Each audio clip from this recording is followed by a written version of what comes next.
Among the screams, it's not what it seems. After dark. It was a strange night in the Hundred Acre Wood.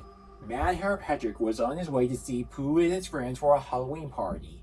However, he had a distinct feeling he was being followed.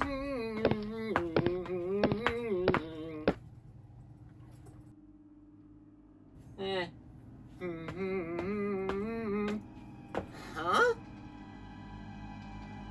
Hey, wait a minute. You're not Pooh. I played balloon tennis with him yesterday. Who are you? Mister, if you're trying to scare me with that phony mask, I recommend you switch to a green skin one with fangs. Happy Halloween! Hey! Let me go! You're supposed to be family friendly! Wait! Oh yeah!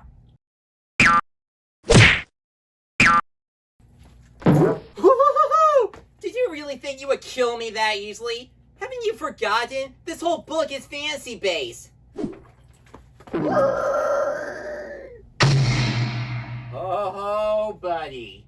You have no idea how beloved Pooh Bear truly is.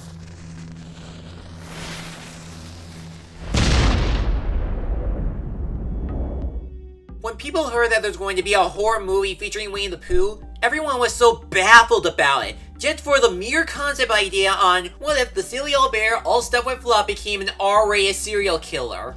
And before you jump to conclusions, no, this is not a reimagining of Disney's Winnie the Pooh. That version is okay, all safe and sound. This is supposed to be a horror version of the 1926 Winnie the Pooh book by A.A. Milne. Back in 2022, the book entered the public domain, which means anyone can create or adapt their own Winnie the Pooh story. They can use the original design E.H. Shepard illustrated or retell the chapters from the book. You'd think when a book enters the public domain, you expect a lot of retellings from the source material, similar to Alice in Wonderland, Pinocchio, Peter Pan, and more, but with some slight upgrades. But that's not what we got from Winnie the Public Domain. Over the course of 2023, for whatever reason, writers and developers wanted to typecast the bear as a horror genre. Sure, there might be some other non-horror adaptations next year or so in the future, but why are we beginning the public domain plan by making an innocent bear look scary looking? What kind of life goal is that? Despite being one of the worst movies of the year, Blood and Honey ended up being a commercial success due to its low budget of $100,000, and during its theatrical run, it ended up earning $5 million. Which of course greenlights the sequel that's going to happen next year. And what a coincidence, because the book sequel, The House at Pooh Corner, will also join the public domain on that same year. And that also means the ticker from Milne's works will be eligible to be adapted. But that's not all. The director expressed some interest to make more horror versions of classic fantasy books like Bambi and Peter Pan, down to the point of making it into a cinematic universe. While I don't like horror movies that much, this film's own existence and misuse of the book's public domain is just plain mad than everything else that happens in it. I had to see it for myself just to believe it. I have no way else to put it but say, oh bother. Welcome to another episode of The Wonder Reviews. Let's just get this chapter over with. This is Winnie the Pooh, Blood and Honey. The film opens with a hand-drawn flashback on how Christopher Robin met these animal characters. As he grows up, he leaves the Hundred Acre Wood so he can go to college, but Pooh and the gang ate Eeyore to survive the harsh winter and blame Christopher for abandoning them and reaching their breaking point. Why? Well, apparently ever since he met them, he's been giving them food for them, and they don't seem to forage any food on their own in these woods. Anyways, Christopher Robin finished college and brings his fiancée for a reunion with his friends. But when he meets Pooh and Piglet, they become merciless predators that want to kill him and anyone who enters the woods. So now Christopher and everyone else inside the Hundred Acre Wood must find a way to escape before the two animals assassinate them. Okay, already in the beginning of the movie, this is not how Christopher Robin meets Pooh and his friends. In fact, Christopher Robin never met Pooh in the forest to begin with. While I have grown up with the Disney version like everyone else, I actually read the A.A. Milne book it was based off. In the original, Winnie the Pooh is a teddy bear, a gift from Christopher Robin's dad who tells his son stories about Pooh's adventures. All the characters like Pooh, Piglet, Rabbit, and more are the embodiments of a child's imagination. And his dad was really the author A.E. Milne, and he did have a son named Christopher Robin in real life. The whole point of the Winnie the Pooh story is that each chapter shows the themes of friendship and the importance of growing up. Here though, they're not stuffed animals nor figments of Christopher's imagination. Childhood horror plot ruined. There is no point on making Pooh and Piglet as serial killers because the movie failed to convince us that there's a killer bear and pig on the loose. There's even a sense of inconsistency. The movie said every day Christopher gives the animals food and they never learn to survive the winter by themselves. Yet they didn't explain how they survived before Christopher met them or what else did they eat after Eeyore's funeral. And last time I checked from the books, they have homes and furniture to comfort them from the winter.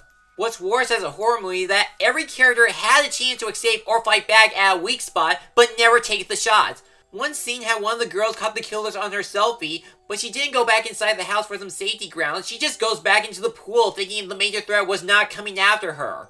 As for the plot itself, there's really not that much to say. It's another Friday the 13th style slasher movie where the serial killers are on the loose and the goal for the survivors is to not die.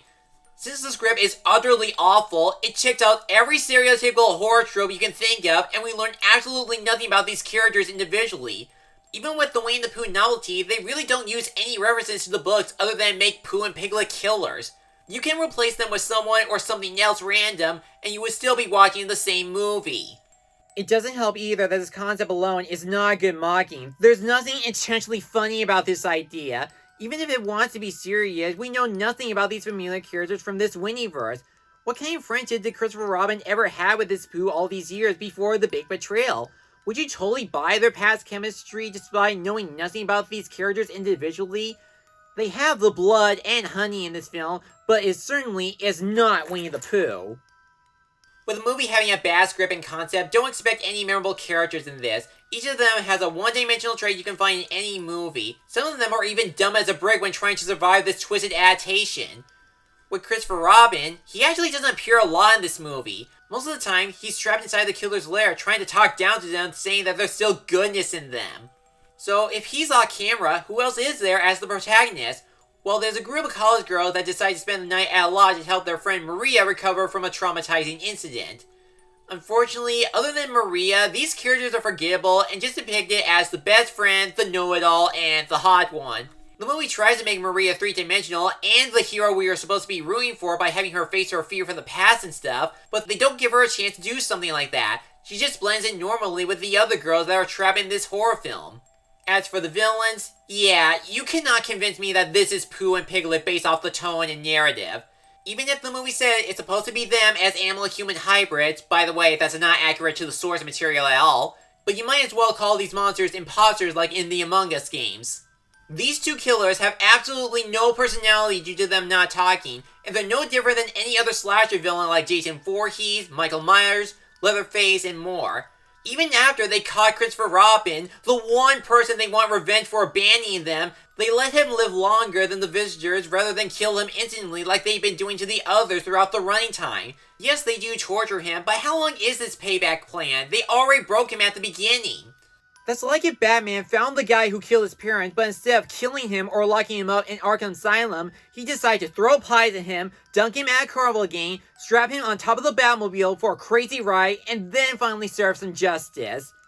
Oh, and by the way, the other animals like Owl and Rabbit are nowhere to be found in this movie. They're only mentioned for sequel baiting. Is there anything good in this horror movie? Well, I guess the illustrations in the beginning are kinda good. You can tell it captures the same art style by E.H. Shepard in the original book, but again, it's only 2 scenes in the beginning. The cinematography is surprisingly really good, as well as the settings. In fact, they actually filmed this in the Ashdown Forest in East Sussex, England, where A.E. Milne got his inspiration for the 100 Acre Wood. For the death scenes, it is a really gruesome and disturbing movie, and yes, I did take off my glasses and cover my eyes to get through the running time. They have the tools for making a horror movie, but not a Winnie the Pooh horror movie. The biggest drawback with the production is that it does feel like a student's portfolio in filmmaking than a legit feature film. A good example is the acting. The performances are underplayed and don't sound believable, especially Christopher Robin whenever he pleads at his quote-unquote friends. And as previously stated, the Winnie the Pooh novelty does not factor into this movie because there are no references to the books besides the characters and settings. Yes, there are some deadly weapons in this like a chipper, a sledgehammer, knife, and more, but any horror movie like Friday the 13th and Halloween can have those type of scenes. The closest weapons that the Pooh and Piglet imposters got is Eeyore's tail and the CGI bees, and that's it. And if you want to know what did I think of the costumes on the bear and boar, they look lame and generic. You'll look like Michael Myers if you finally wore a Halloween costume. Another problem I have with the production is the editing. The scenes get rather uneven whenever they cut to the next scene or time-lapse. But then there's the ending, the worst moment out of the editing. It doesn't wrap everything up, it just cuts to the credits and stops everything. Wouldn't it make more sense to just end it with the illustrations and the narrator at the beginning of the movie? It would take less than a day to finish any type of ending. So yeah, Winnie the Pooh in all shapes and sizes is not scary. But I think the real question is, are people really that scared to make a simple Winnie the Pooh story in the public domain? Winnie the Pooh Blood and Honey is just another horrible horror movie based off a childhood property. The story is inconsistent and doesn't add everything up, the characters are dumb and non-existent, and while it is a disturbing looking film, the horror aspect doesn't factor anything from the source material it's trying to retell. The moral of the story is, don't watch this film. Just stick with Disney's Winnie the Pooh like the mini adventures, the direct-to-video movies, the TV cartoons, and of course the live-action Christopher Robin. You don't need to make Winnie the Pooh dark, edgy, and gritty, because, let's be honest, we already have a bunch of that dark stuff already with the Heffalumps and Woozle song, the Search for Christopher Robin movie, or some of the cartoon episodes like Cleanliness is the Next Impossible. That's enough darkness to delight everyone. If Blood and Honey was reserved for YouTube or something, I would totally forgive this, but as a movie period, it's just pathetic and rather insulting. It just makes the Banana Splits movie look like Willy's Wonderland. I wouldn't mind seeing a non-Disney Winnie the Pooh movie one day. I just hope it will turn out good and doesn't get a D- and the flames of failure like this movie. I'm Mad Hatter Patrick, and I'm not done with Cyber-Wonderland After Dark just yet. I decided to do one more bit, even if November is coming. It's finally time to go to the one source that has been sparking these childhood horror trends. So after surviving one killer bear, I have one more question to ask. Continue?